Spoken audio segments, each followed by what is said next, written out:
हाय दोस्तों, हमारा नाम संजीत कुमार है और हमारे इस चैनल एजुकेशन विद संजीत में सभी हमारे दर्शकों का हार्दिक स्वागत एवं अभिनंदन है। तो हमारे क्लास 10 के जो बच्चे हैं उनके लिए हम गणित और मैथ, जो गणित है हमारी और जो साइंस है उसके बारे में हम आप लोगों से विचार कर रहे हैं, बातें कर रहे हैं और उसके अपलोडेड वीडियो आपको समय समय पर दिए जा रहे हैं। तो प्रश्नावली गणित में हमारी जो चल रही है वो चल रही है 9.1 और जो साइंस में चल रहा है वो हमारा चल रहा है फिजिक्स का, वो भी लास्ट चैप्टर ख़त्म होने वाला है, उसमें के न्यूमेरिकल आपको बताए जा रहे हैं। तो आज हम आपको जो है 9.1 का 6वां प्रश्न आपको हम बताने जा रहे हैं। इससे पहले हमने 5 सवालों की वीडियो 9.1 की सवालों की हमने जो है वीडियो अपलोडेड कर दिया है। आप जा कर के उन सवालों को देखें और पेपर में अगर आए तो उनको आप जो है आराम से करिए। लगभग वही सवाल बताए जाते हैं जो आने वाले हैं। तो यूपी बोर्ड का जो पेपर है वो 22 फरवरी से स्टार्ट होने जा रहा है और 9 मार्च तक आपका जो है चलेगा। तो इससे पहले आप लोग कंठस्थ कर लें जिससे आप लोगों का एक भी क्वेश्चन छूटने ना पाए। अधिक से अधिक बच्चों तक शेयर करें और आप सब्सक्राइब, लाइक और शेयर करें। चलते हैं सवाल की ओर। अगला नंबर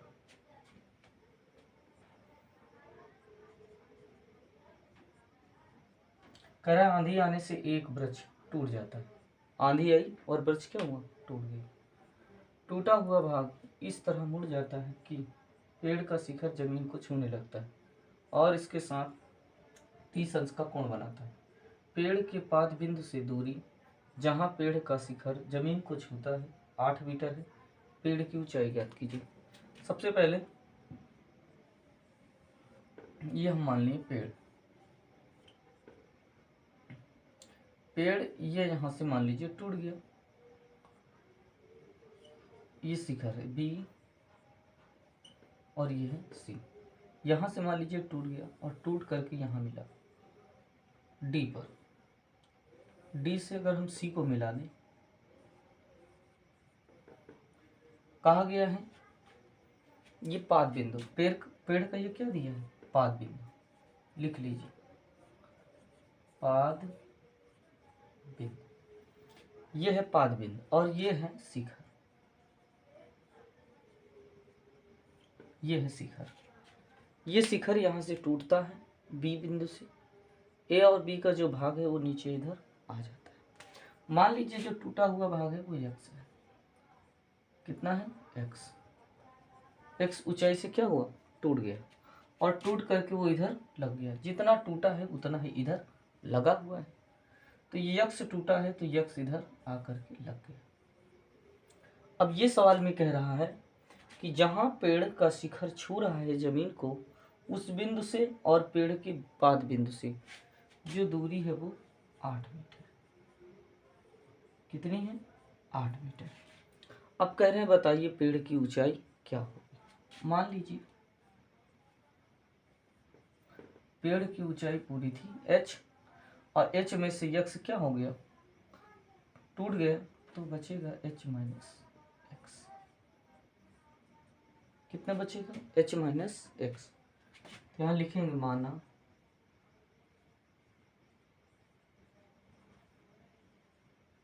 पेड़ की ऊंचाई h मीटर है। पेड़ की ऊंचाई कितनी है? h metre. लिखेंगे त्रिभुज बी डी सी में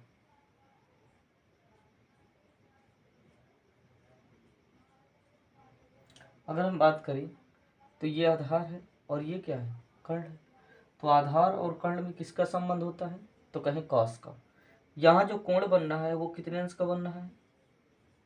30 का। तो आधार और कर्ण में संबंध किसका होता है? कर्ण का। तो कहेंगे कॉस थीटा बराबर आधार बटे कर्ण। थीटा के दर पर हम लिखेंगे 30 अंश, आधार के दर पर लिखेंगे 8, कर्ण के दर पर लिखेंगे x। कॉस 30 की वैल्यू अगर हम बात करें तो √3/2 और ये 8/x। ऐसे गुणा करेंगे तो ये हो जाएगा x गुणे √3 और 2 का इसमें करेंगे तो आएगा 16। √3 गुणे में बटे में चला जाएगा तो x बराबर 16/√3। इसे मान लीजिए समीकरण कितना 1। अब हम लेंगे पुनः त्रिभुज बी डी सी। अगर हम बात करें, ये लंब है और ये क्या है आधार, तो लंब और आधार में जो संबंध होता है वो होता है tan का। तो हम लगाएंगे tan थीटा बराबर लंब बटे आधार। थीटा की वैल्यू रखेंगे 30, लंब की वैल्यू रखेंगे h-x और आधार की वैल्यू रखेंगे 8। tan 30 की जो वैल्यू होती है वो होती है 1/√3 h-x बटे कितना 8। ऐसे गुणा करेंगे तो ये हो जाएगा 8 बराबर √3 और गुणे में हो जाएगा h-x। √3 का इसमें गुणा करेंगे तो जाएगा 8 h√3 माइनस √3 गुणे x। समीकरण मान लेंगे 2। लिखेंगे समीकरण 1 का मान समीकरण 2 में रखने पर, और जब हम समीकरण 1 का 2 में रखेंगे तो होगा 8 बराबर h√3 माइनस √3 गुणे x के दर पर लिख लेंगे 16/√3। √3 से √3 क्या हो जाएगा कैंसिल हो जाएगा। ये माइनस का 16 होगा, इधर आएगा प्लस का हो जाएगा। तो 8 + 16 बराबर h√3। 16 8 जोड़ेंगे कितना होगा 24 बराबर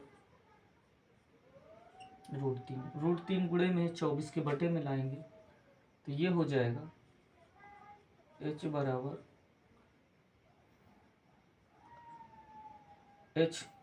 24/√3।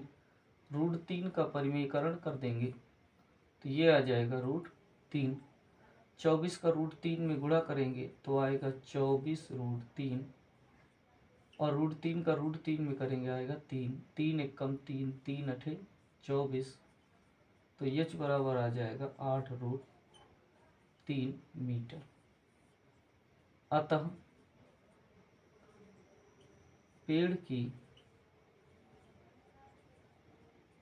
ऊंचाई 8√3 मीटर होगी। इस प्रकार से आप आराम से जो है सवालों को लगा लेंगे। अगर आपके पेपर में आएगा तो 4 से 6 नंबर आपको देखे जाए। तो इसे नोट कर लीजिए। फिर हम आगे की ओर बढ़ते हैं। हमारे इस चैनल एजुकेशन विद संजीत को लाइक शेयर जरूर करिए और सब्सक्राइब कर लीजिए।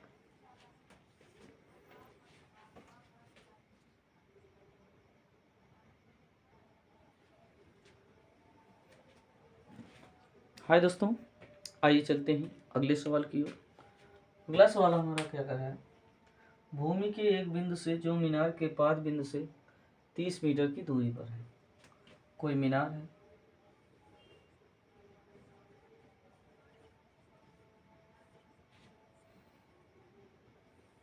पाँच बिंदु से 30 मीटर की दूरी पर। मीनार के शिखर का उन्नयन कोण 30 अंश है। ये है जो शिखर का कोण 30 अंश। तो मीनार की ऊंचाई ज्ञात कीजिए। मान लीजिए h, a, b और ये है c।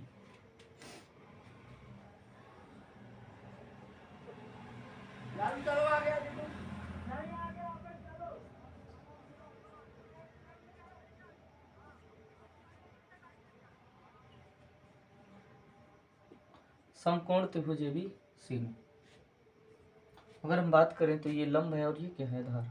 तो लंब और आधार में जो संबंध होता है वो होता है tan का। किसका होता है tan का। यहाँ हम tan लगाएंगे ए बी सी में। माना मीनार की ऊंचाई h मीटर है, तो ये हो जाएगा tan थीटा बराबर लंब बटे आधार। थीटा की वैल्यू रखेंगे 30, तो tan 30 अंश बराबर लंब बटे h बटे 30। tan 30 की वैल्यू होती है 1/√3, तो ये हो जाएगा h बटे 30। ऐसे गुणा करेंगे, h बराबर आ जाएगा 30/√3। √3 का परिमेयकरण करेंगे तो √3/√3 आ जाएगा। h बराबर आ जाएगा 30 और √3। √3 का √3 में गुणा करेंगे तो वो आएगा 3। 3 एकम 3, 3 धाम में 30। तो हम कह सकते हैं h बराबर 10√3 मीटर। तो इस प्रकार से आप लिख सकते हैं। अतः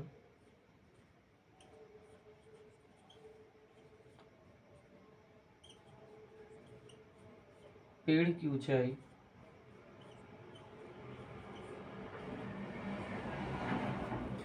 √3 मीटर। इस प्रकार से आप लगा लीजिए।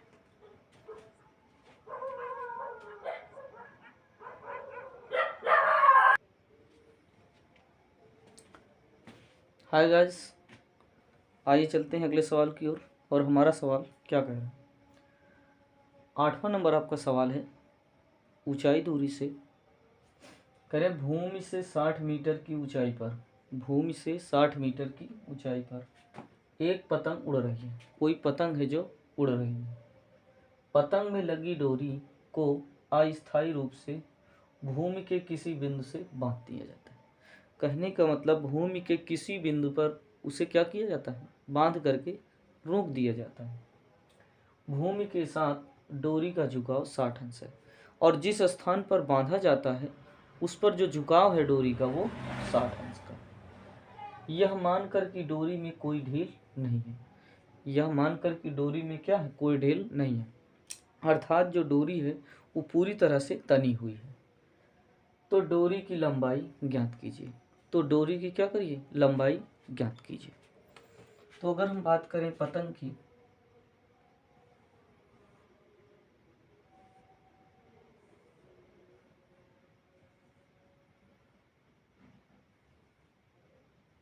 ये पतंग है और ये कितनी ऊंचाई पर है? 60 मीटर। ये 60 मीटर की ऊंचाई पर उड़ रही है। पतंग में लगी डोरी अस्थायी रूप से पृथ्वी, ये जो डोरी लगी है उसको एक स्थान पर बांध दिया जाता है और ये बांधा हुआ जो भाग है 60 अंश का कोण बनाता है। भूमि के साथ डोरी का झुकाव 60 अंश। यह मानकर कि डोरी पूरी तरह से क्या है? तनी है। तो कह रहे हैं डोरी की लंबाई, मतलब ए इसे मान लो और इसे क्या मान लो? बी, और इसको मान लो सी। अब ये हमें नहीं पता है कि ये डोरी कितनी लंबी है, तो मान लीजिए कितनी है? x metre. हमने डोरी की लंबाई कितना मान लिया? x metre. तो लिखेंगे माना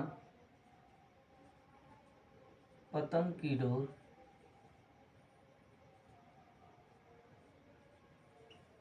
पतंग की डोरी की लंबाई x मीटर है। लिखेंगे त्रिभुज ए बी सी में। देखिए, इस प्रकार के सवालों को लगाने के लिए बहुत बड़ा कोई तीर नहीं मारना होता है, लेकिन थोड़ा सा दिमाग लगाना होता है और आसान सा जो है सवाल होता है। तो हमने मान लिया माना पतंग की डोरी की लंबाई कितनी है? x मीटर है, त्रिभुज ए बी सी में। अगर हम बात करें इसमें तो ये लंब होता है और ये क्या होता है? कर्ण।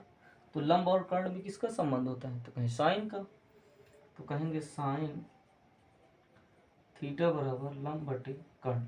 थीटा की वैल्यू 60 है, तो कहेंगे साइन 60 अंश बराबर लंब लम मतलब 60 और कर्ण का मतलब x।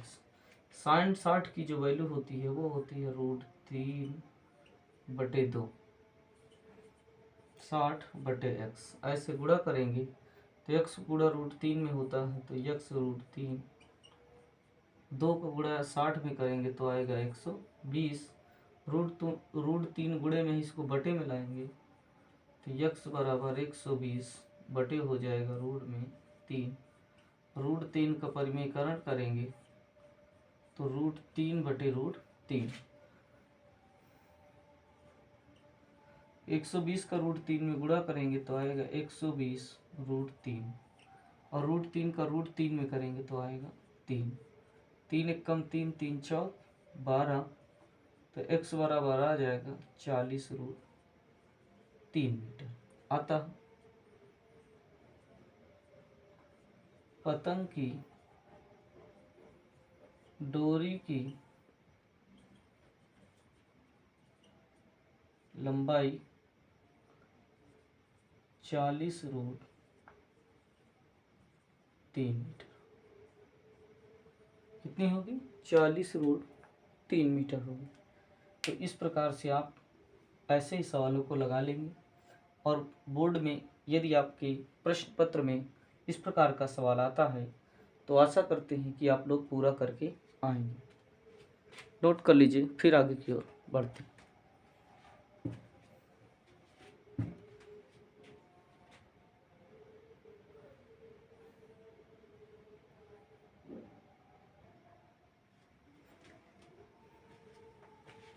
हाय गाइस, आइए चलते हैं अगले सवाल की ओर।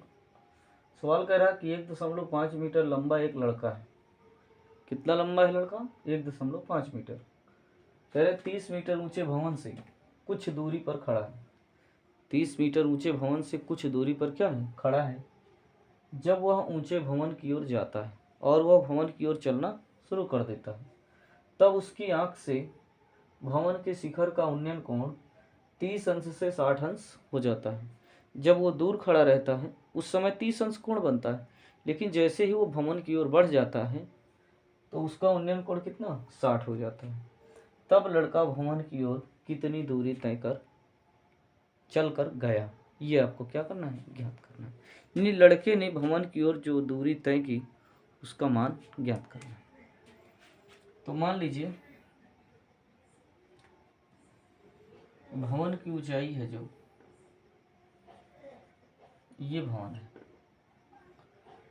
लड़का कितना लंबा है? 1.5 मीटर है। तो ये A और ये है B और ये कितना है? C। जब वह ऊंचे भवन की ओर जाता है, मान लीजिए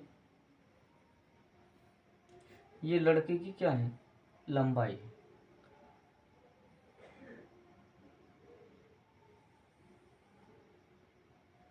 ये लड़का है,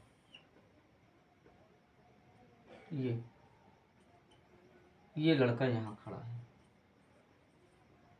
इसको यहाँ ना खड़ा करके उसको यहाँ खड़ा कर दीजिए। पूरी जो भवन की ऊंचाई थी वो लड़का सहित कितनी थी? 30। लेकिन अगर हम इस भवन की ऊंचाई से 1.5 घटा दें, 10 से 5 गया 5, तो और 9 से 1 घटाएंगे 8, 28.5। तो जो मेन भवन की जो लंबाई है वो 28 दशमलव कितनी होगी भैया? 5। भवन के शीर्ष से जो है कोण वो 30 अंश। लड़का इस बिंदु से इधर की ओर कुछ दूरी तय किया, तो मान लीजिए उसने इतनी दूरी तय किया, और कहें ये जो कोण है वो 60 अंश का बनता है। मान लीजिए कि x दूरी उसने A B C A B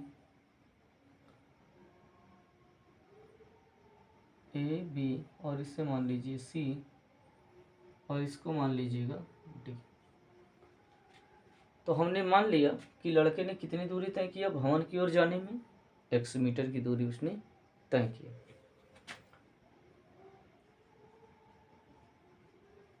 हल, माना लड़के द्वारा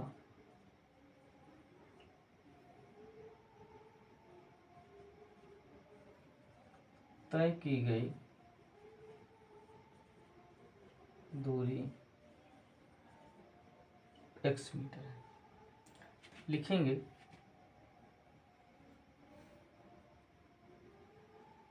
त्रिभुज ए सी बी में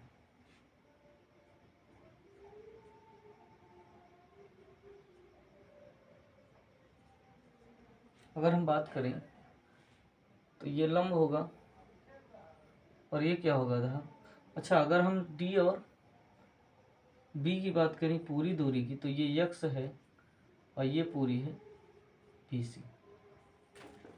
तो अगर हम यहाँ BC का पहले मान निकाल लें तो ये लंब है और ये क्या है आधार। तो लंब और आधार में किसका संबंध, tan का होता है। तो tan थीटा बराबर लंब बटे आधार। थीटा की वैल्यू रख लेंगे 60 अंश और लंब में रखेंगे 28.5 और आधार आपका जो रहेगा वो रहेगा BC। tan 60 की वैल्यू √3 बराबर 28.5 बटे BC। अब क्या करेंगे, BC के स्थान पर √3 लाएंगे और √3 को BC के स्थान पर भेजेंगे। तो कहेंगे या BC बराबर 28.5 बटे √3। इसका कर लीजिए परिमेयकरण। तो BC बराबर 28.5 √3 बटे आ जाएगा 3। √3 का √3 में करेंगे गुणा तो आएगा 3। 3 से काट दीजिए, 3 9 27 और 3 5 15 अर्थात 9 दशमलव कितना आएगा 5। तो ये हो जाएगा BC बराबर 9.5 और रूट हो जाएगा 3 मीटर। ये किसकी लंबाई है, BC की। अब हम लिखेंगे पुनः ADB लेने पर।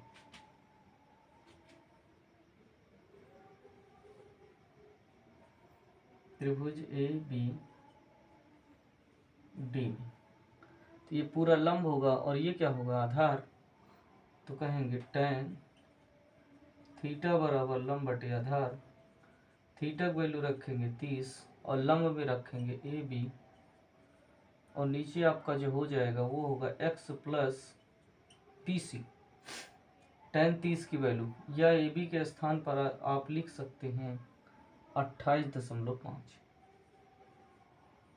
ऐसे इस tan 30 की वैल्यू 1 बटे √3 बराबर 28.5 बटे x प्लस BC।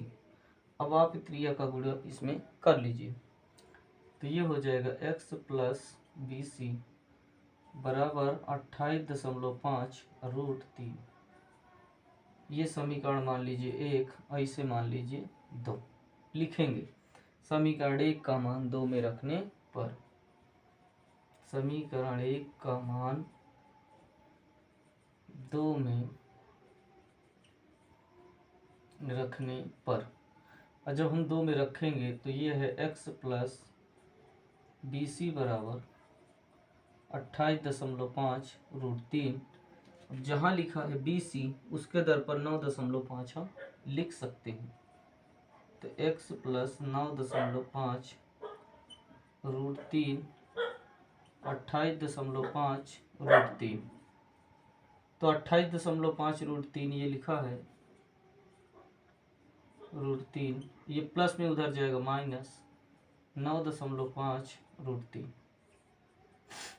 अगर हम इसको घटाएंगे तो 5 से 5 घटाएंगे 0, 18 से 9 घटाएंगे 9 आएगा 1 अर्थात 19.0√3। अतः लड़के द्वारा तय की गई दूरी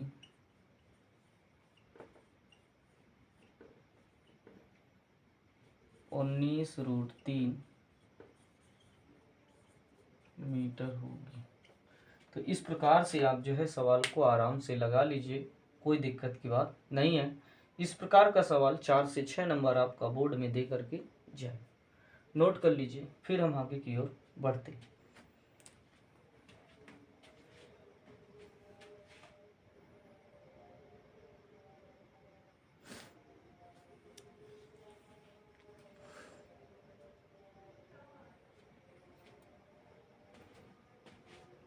हाय गाइस, आते हैं अगले सवाल की ओर।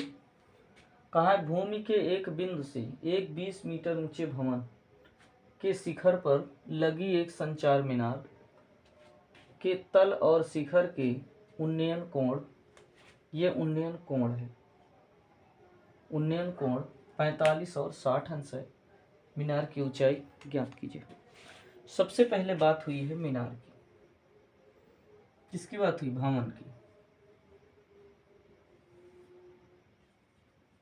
ये मान लीजिए भवन है और इसके ऊपर एक संचार मीनार लगी। संचार मीनार का मतलब ये होता है कि ऐसा कोई मीनार जिसमें से प्रकाश निकल रहा, किसी बिंदु से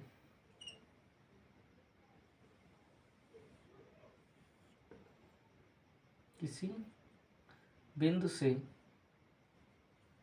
45 और फिर 60 अंश का कोण बनाती है। कितने अंश का? 60 अंश का कोण बनाती है। तो कह रहे हैं 45 और 60 अंश का कोण बनाती है। तो मीनार की ऊंचाई ज्ञात कीजिए। इसका नाम दे दो ए, इसका नाम दे दो बी, इसका सी और इसका डी। मान लो मीनार जो है h मीटर ऊंची है, भवन कितना है? 20 मीटर।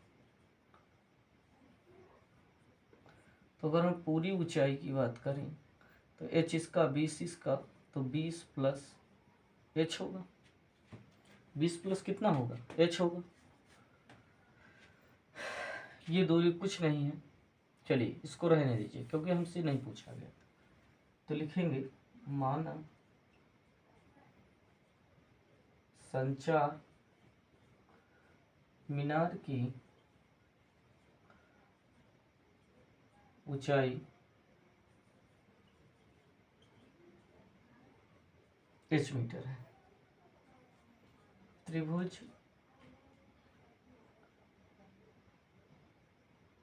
बी सी डी लीजिए। पहले सबसे पहले कौन सा है? बी डी सी।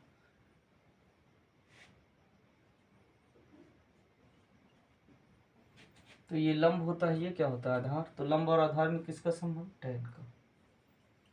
टैन थीटा बराबर लंब बटे आधार।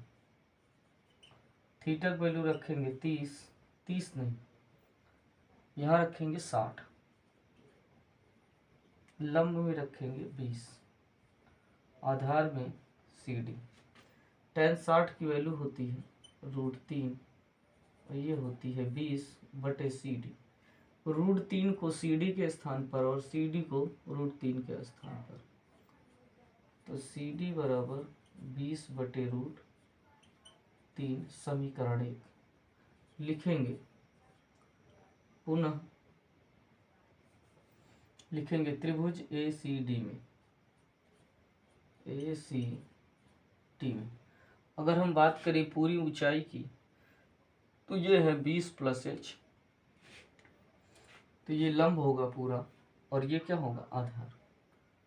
तो यहाँ भी लगेगा टैन थीटा बराबर लंब बटे आधार। टैन 60 अंश, लंब में रखेंगे 20 प्लस h, आधार में रखेंगे CD। टैन 60 की जो वैल्यू होती है पूरे की बात चल रही है, तो यहाँ tan 60 नहीं, tan 45, tan 45 की जो वैल्यू होती है वो होती है 1 बराबर 20 प्लस एच बटे सी डी का 1 में गुणा करेंगे, सी डी बराबर 20 प्लस एच, समीकरण 2 लिखेंगे।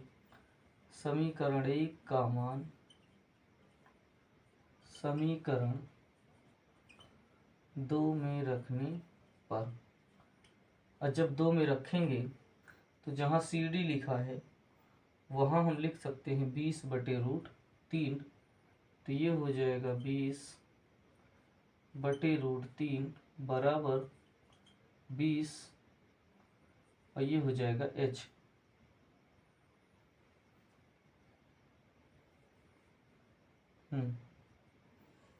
20 प्लस h, 20 प्लस में इधर बुलाएंगे तो आएगा माइनस, तो 20 बटे रूट 3 और माइनस 20 बराबर हो जाएगा h। अगर हम बात करें इसकी तो इसमें से 20 कॉमन मिल रहा है, तो हम कह सकते हैं 20 कॉमन कर लेंगे तो बचेगा 1 माइनस रूट 3 बटे रूट 3 बराबर बचेगा h। तो ये हो जाएगा h बराबर 20 1 माइनस रूट 3 बटे 3 मीटर, यही होगा आंसर।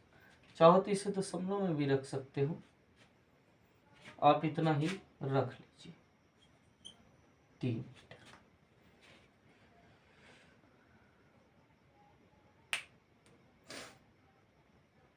तो इसे आप नोट कर लीजिए, फिर हम आगे की ओर चलते हैं।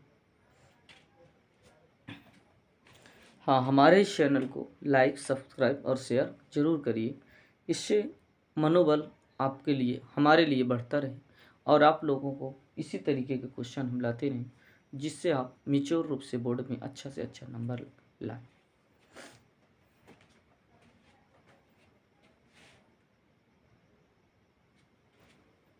तो हाय गाइस, आज के लिए इतना ही रखते हैं, नेक्स्ट दिन फिर आपसे मुलाकात होगी।